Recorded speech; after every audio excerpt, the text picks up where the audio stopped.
We'd like to proudly introduce our Vice President of Communications and also the City Councilman for the City of Phoenix, Michael Nowakowski. Michael, are you ready? Buenos dias. Good morning. How's everybody doing? This is an exciting day, especially for the Abeitia family. Do we have any Abeitias out there? This is like a family reunion. You know, first of all, I really want to thank our board members. We have Danny Ortega. Where are you at? Danny Ortega right back there. One of our board members for the Cesar Chavez Foundation. We also have Gloria Munoz. Where's Gloria? Could you please stand up, Gloria? We also have present today is the president of the Cesar Chavez Foundation, Paul Chavez. Just standing here. A true leader ahead of his time. And then we have members of our staff from the Cesar Chavez Foundation. If we can have the individuals from the education department, please stand up and be recognized. All right. In our funding department, Gina and her staff, please stand up and get recognized. Thank you, Gina. And then we have Alfonso, the property management, the individuals that make sure that all these properties are kept beautiful and nice and maintained. Alfonso and her staff, please stand up and get recognized. Thank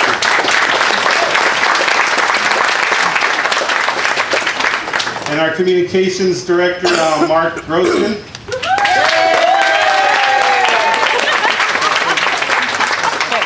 And last but not least, Radio Campesina, all the Campesina staff.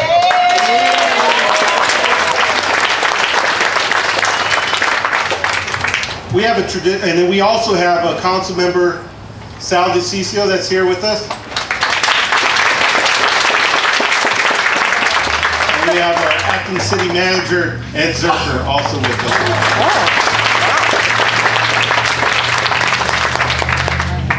We at the Cesar Chavez Foundation, we have a tradition throughout the movement is to always start off any meeting, any get-together, or any dedication with the farm worker prayer. This prayer is not just a prayer, it's a way of life. It's a way that I believe that Cesar Chavez has spread his mission and vision through a prayer form. So we're going to have our board member, Gloria Munoz, come up and lead us in the farm worker prayer.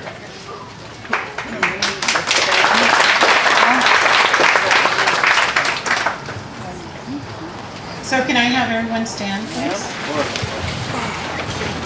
And you do have a copy of the prayer in your program, and I'd like you to follow along if you can. I will say the verse, and if I could have you repeat it. Show me the suffering of the most miserable, so I will know my people's plight.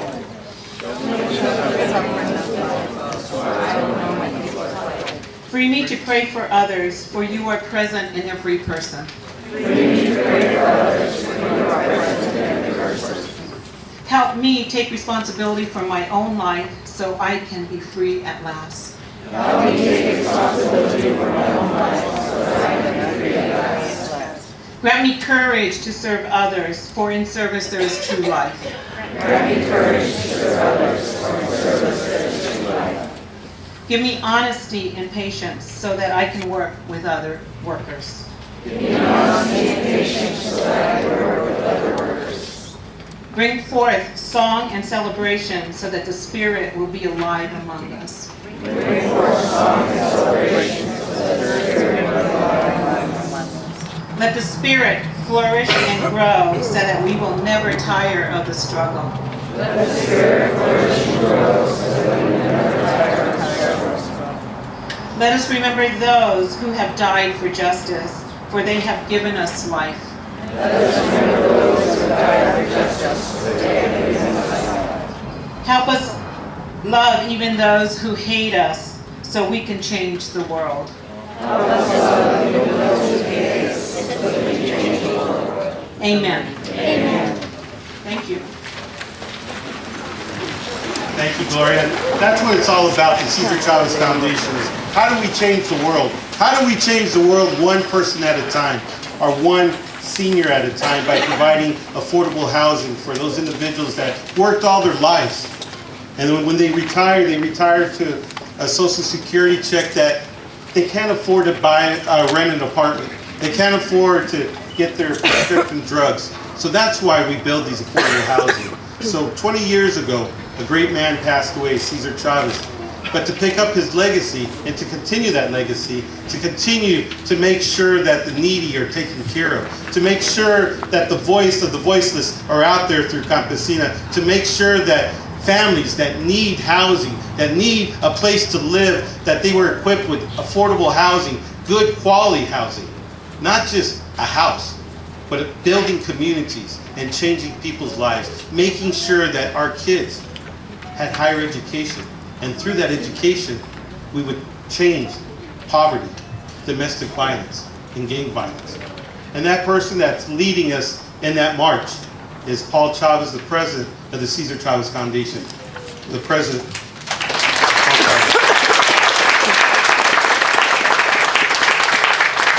Thanks, Michael. Good morning to everybody. Good morning. You know, Michael was just mentioning that it's been 20 years since my father passed away, and one of the things that has surprised us, and and it also means a lot to us, is that he continues to be remembered in communities across the country. I think there's 11 states that now have the Cesar Chavez holiday. Last year, the Navy dedicated its newest cargo ship, the USNS Cesar Chavez, the first naval vessel ever named after a Latino, after my father, and that was done in San Diego Bay on Cinco de Mayo.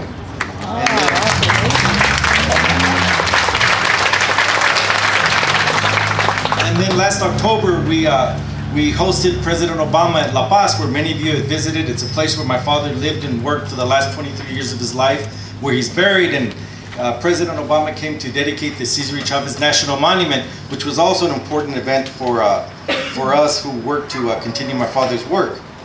But the funny thing is that as we've gone around and we've talked to people, people are coming up and they talk about how my father has been a hero to them and kind of put him on a pedestal, and I can't help but to think how my father would have rejected that. He never saw himself as a hero. As a matter of fact, he was always uncomfortable with any type of personal recognition. He rarely let anybody name anything after him, and actually one of the few things that he did was that here at Arizona State, he accepted an honorary degree from ASU. So that was one of the few things he did, but normally he was very uncomfortable with that kind of stuff. And I think that was because he understood that he didn't do that work by himself, that there was countless of people from all walks of life that made tremendous sacrifices. And he knew that there were many Cesar Chavezes involved in his work. And so I think that was one of the reasons why he was uncomfortable with receiving that type of personal recognition. But one of the things that we've done to help ensure that people understand that his work wasn't done by himself is we've begun this tradition in the movement where we name new projects and new efforts after people that have made tremendous sacrifices to La Causa. And so today's celebration, today's dedication reminds us of all of those countless people that made these sacrifices, whose names are largely lost to history. And at the top of that list surely has to be the Abeitia family. My father, he talked about the difference between being of service and being a servant. He said that being of service are those people, those good, decent people that in their everyday lives commit acts of generosity and charity towards others. But he talked about being of service, being something much more, being a servant, being something much more profound. He said that it took a real personal commitment to do that. And so, he said that being a servant required that you give yourself to a cause that's bigger than yourself. And so when we sat there and we thought about who would fit this bill, the Abeitia family came to mind again. We remember, I was talking to my mom before I came in, and I was telling her about the dedication today, and she began to talk about the old days. And it reminded us that this family went back. I mean, the relationship with my father began way before he began building the the United Farm Workers in Delano. It started in the 50s in San Jose, and with the CSO, and we were talking about the 5J market in San Jose, where I think half of the people in this crowd worked right during the summer. But you know, the fact is that the Betias have been one of the strongest and most steadfast families that have ever supported this movement. And they've done it in good times and in bad times. You know, they often provided shelter and relief to my father, but not just to my father, but to the people that worked alongside him. You know, they were there during the bitter strikes and those long drawn out boycotts and campaigns and recalls here in the state of Arizona, right? And so they really gave themselves unselfishly to the cause. Some of them worked full time with the movement, you know, basically taking a vow of poverty during that period, living a subsistence lifestyle. And then after his passing, others continued to work to ensure that his legacy remained, you know, burned brightly in the lives and minds of people. And so we're very, very appreciative of that. And that's why for us, the naming of this beautiful new facility for low and very low-income seniors after the Betia is a measure of thanks that we owe you for your commitment and sacrifice throughout the years. So on behalf of the foundation, we want to thank you all very much for that.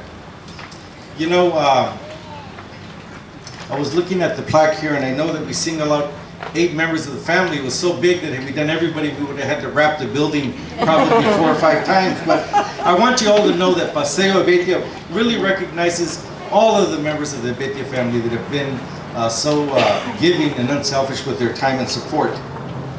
You know, my father knew that the farm worker movement was bigger than any single individual. He knew that. Oops. Can I get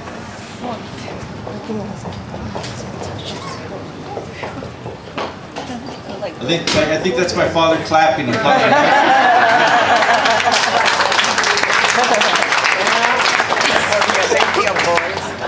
He knew that the movement was built on the legacy of people like the Betia family.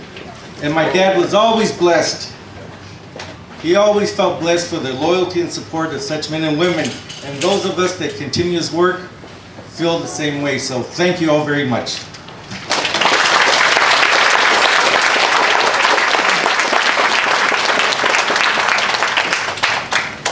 As Paul talked about, it's a team effort.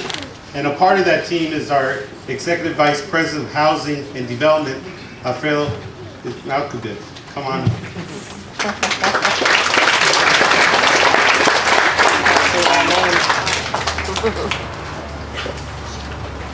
Good morning, everyone. I want to thank you all for coming out for this special event.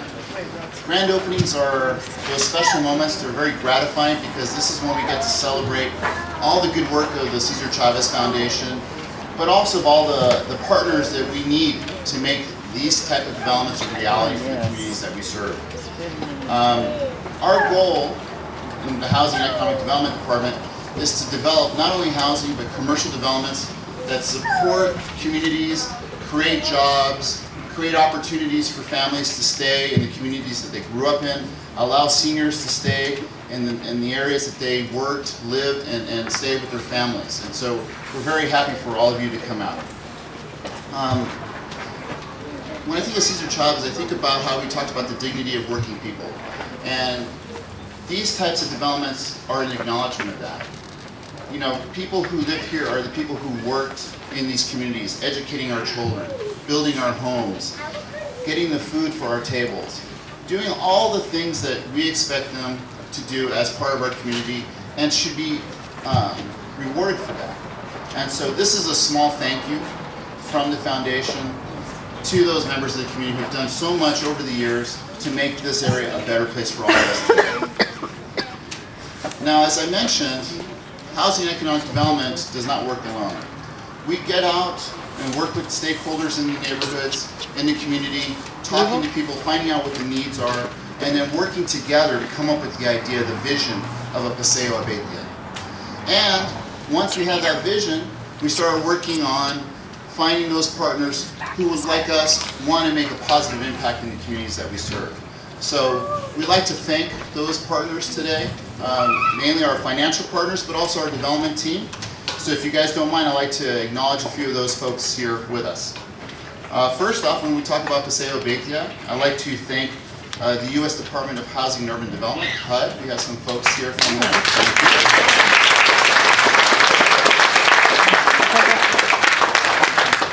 Thank you. Thank you very much. They were a prime funder of this development. And again, if you walk through and you see the beautiful type of construction, we really do thank them for that support. Another significant great partner for us over the years, not only in this development but in others as well, is the City of Phoenix, who provided a financial assistance as well, our city partners. So let's say thank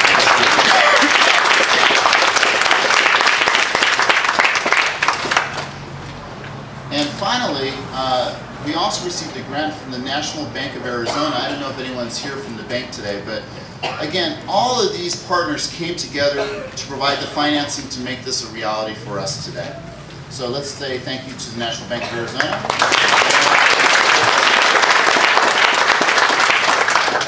Like I said, each of these partners contributed not only the financing, but the vision, the idea, what we wanted to strive for in terms of the quality, and how we would work with the neighborhood to make sure that not only are we building housing, but that we're also creating a standard for the neighborhood so people can see what is possible, what can we achieve together, and then have other people in the neighborhood and in the community see this and strive to create similar types of developments that uplifts the whole neighborhood and the communities that we serve. At this point, I would also like to take some time to invite people up for some awards. Again, like I said, we are financial partners, but also development partners. So if you guys give me a moment, let's go ahead and first invite up our friends from the Department of Housing and Urban Development, Stephanie Snellman.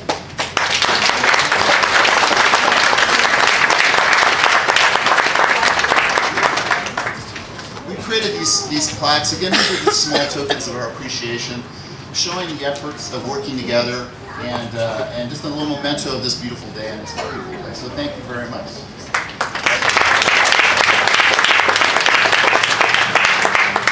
I would like at this point to invite up Daniel Valenzuela from the City of Phoenix to accept their award.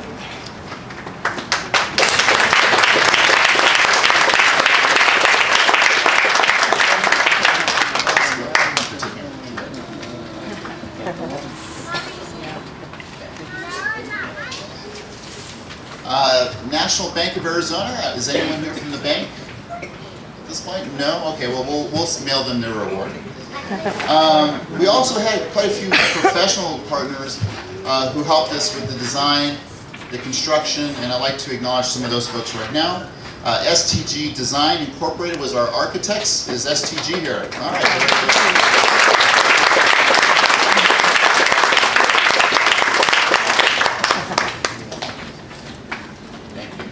You can thank them for the beautiful building. It came out very nice. Thank you guys. Our land consultants were Metro Land Consultants, LLC. Is anyone from Metro here? No. Tofo Construction was the firm that built this property with us. Is anyone from Tofo available?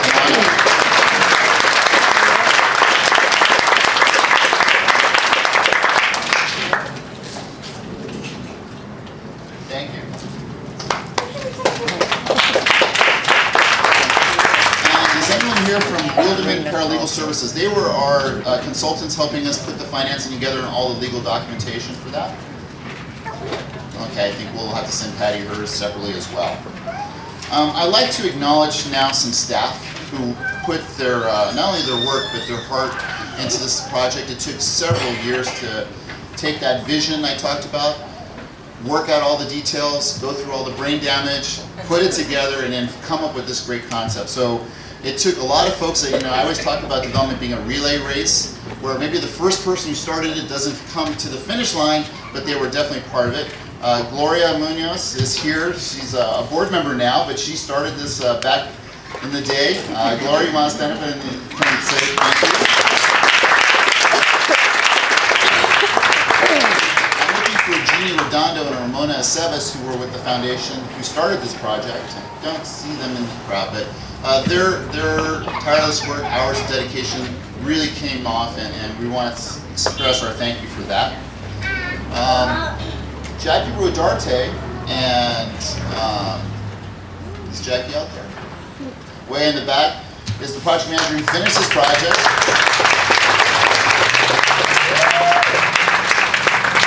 And Rich Rollins was in our construction management group. Rich, where are you? Way back, hiding in the corner over there. He was the one who made sure he was built. Thank you for that. I also want to acknowledge Alfonso Trujillo and our property management team. Alfonso, you guys stand up.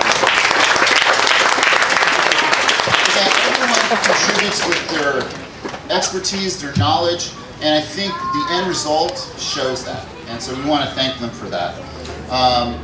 So at this point, I may have forgot a few folks. A lot of people have touched this project, but we want to thank you again for all your support in coming out for this grand opening for Paseo Bethia. So thank you.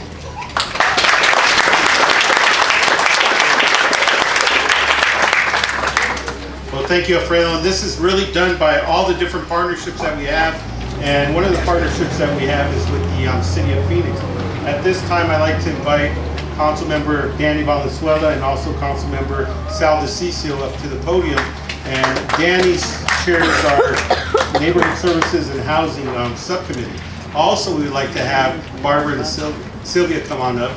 And this is special for the City of Phoenix because Sylvia served so many years in the City of Phoenix in the City Manager's office and has helped change a lot of lives in the City of Phoenix and has mentored a lot of our employees.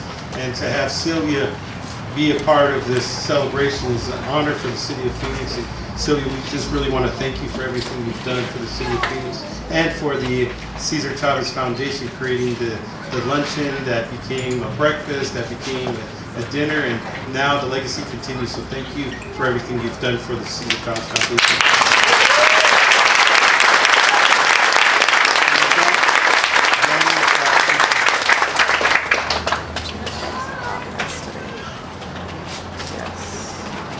So I appreciate the opportunity. I actually have a proclamation that I will not read the entire proclamation. The mayor is very wordy. Mayor Stanton regrets not being able to be here, but obviously has a commitment to housing, to senior housing, to housing here in the City of Phoenix, and ask that we would read this proclamation on his behalf. Before I do that, I will just say, leave it to the Cesar Chavez Foundation to have a tent full of community advocates, bringing the best of our community together for a project like this. Between the Cesar Chavez Foundation, the City of Phoenix, and HUD, this is the second senior housing program that has come up in just the past 9 months. So congratulations. Please give Paul and the family a round of applause.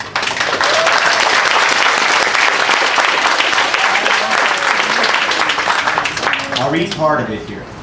The City of Phoenix has a rich history built from the work of remarkable families. One of these in particular, the Bethia family, selflessly contributed to the farm worker communities and sacrificed much for Cesar Chavez's movement. Beginning in the 1950s and spanning for several generations across 3 states, the entire Bethia family has found a way to leave their mark on Phoenix. Today, a new generation of Bethia family members includes social workers, educators, nurses, public servants, and political leaders. They carry on their family's legacy of activism and community dedication. Paseo Bethia, which bears the family name, is a symbol of community pride and will provide a better life for those who live there.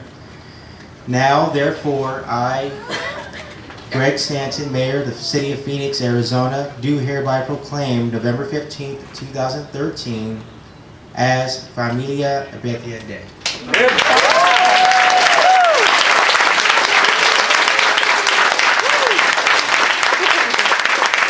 the family, congratulations. To all involved, congratulations. God bless all of you to have this beautiful facility opened up before the holidays here in 2013. Thank you. Now, as we have one of our champions here, who's very involved with the Cesar Chavez Foundation, and Councilman Michael Nowakowski, it does take a team. All of us are working on this together. There are certain things in the city council.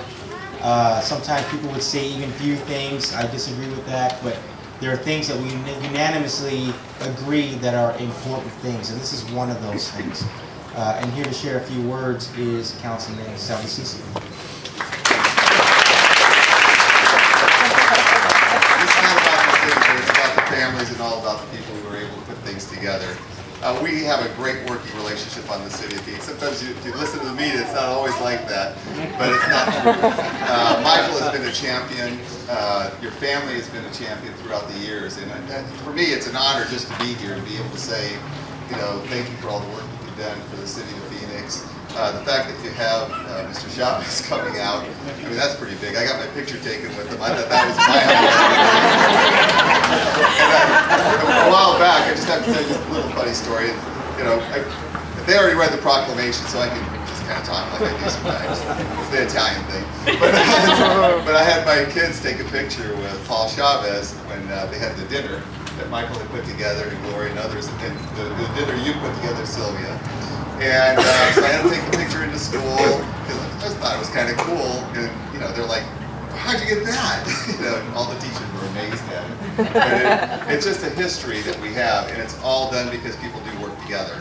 And it's all done because of all the people out here in the room and your entire family that was able to pull things together and make this city a fantastic city that we all live in. Muchas gracias para todo. Gracias para todo que hace en esta comunidad.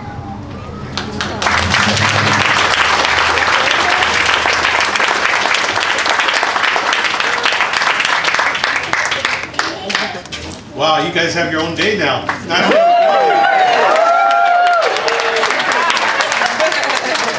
Well, you better look out. They're going to work for a holiday next, right?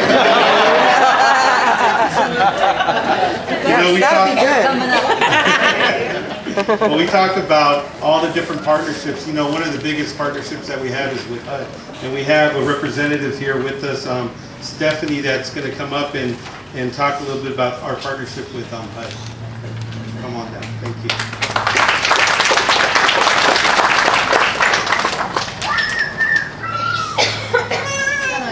Good morning. Thank you for inviting me to this happy occasion today. I would like to acknowledge the HUD staff that is present. Nicole Green-Catton, she's our architect from HUD. She's over there. I'd also like to acknowledge the staff that isn't here that helped make this possible, because we're all in it together. We all have the same goals. Thank you to Cesar Chavez Foundation. They are one of our great partners, and this is always the best exciting part of it, is coming and seeing the results. And I don't know how you guys do it, but it gets better and better and better every time I come. So I want to wish the residents the best of luck in the future and best wishes for everything that they do. Thank you.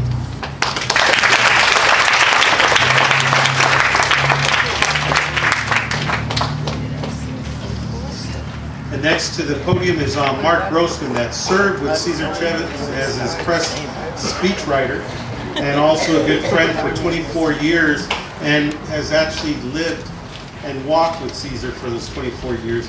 He and the Abeta family are very close, and I like to introduce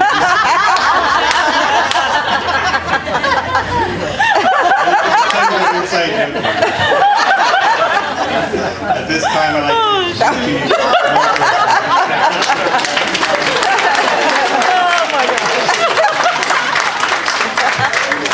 Thank you, Michael, I think. I knew Ernie, Hector, and Ray Abeitia before I realized that they were brothers. When Fernando Chavez, Cesar's oldest son, and I were college students, we often visited Fernando's grandparents, Cesar's parents, in the East San Jose barrio of Salsipuedes. On Sunday morning, Cesar's mother, Juana Chavez, would hand us an olla, a pot, and would send us to Ernie Abeitia's little corner grocery store to get menudo.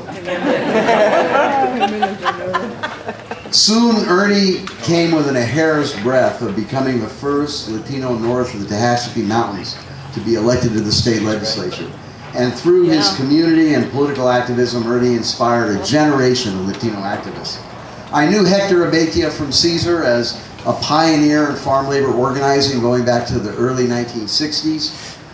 When Caesar's longest march of 1,000 miles made its way up the Central Coast in 1975, there was Ray Abeitia offering hospitality and support. I later came to know Pete and Eleanor Abeitia, Benny and Sylvia and the rest of the family. When Ray Abeitia was dying in 1979, he and Caesar talked on the phone for a while. Caesar was so moved by Ray's courage and grace that he asked Barbara and I to take a letter from him to read at the funeral services. In the letter, Caesar quoted from the novelist Ernest Hemingway, who wrote, "Every man's life ends the same way. It is only the details of how he lived and how he died that distinguish one man from another." The same could be said of many other Abeitias too. When that 1,000-mile march hit Delano in 1975, Caesar and I walked into the lobby of the United Farm Workers field office at the 40 acres outside Delano. And there was Barbara Abeitia in the midst of the union's biggest organizing drive. Barbara later put herself through college and has dedicated her life as a cancer nurse, aiding the sickest of patients. In her spare time, she helps immigrants and the homeless through her parish church. She's been a great mother to our 3 sons, Joshua, Aaron, and Matthew.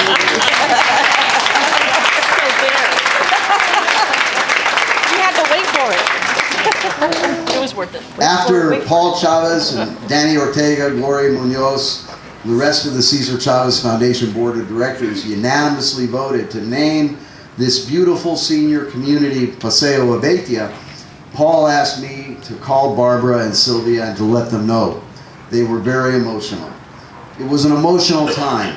Their mother had recently passed away, and Sylvia's beloved husband, Russell Whitman, had just unexpectedly passed away too. But I realized that they were also moved by this gesture, because rarely has a family contributed so much and sacrificed so much and selflessly committed itself so much over so many years on behalf of this great cause. So now it is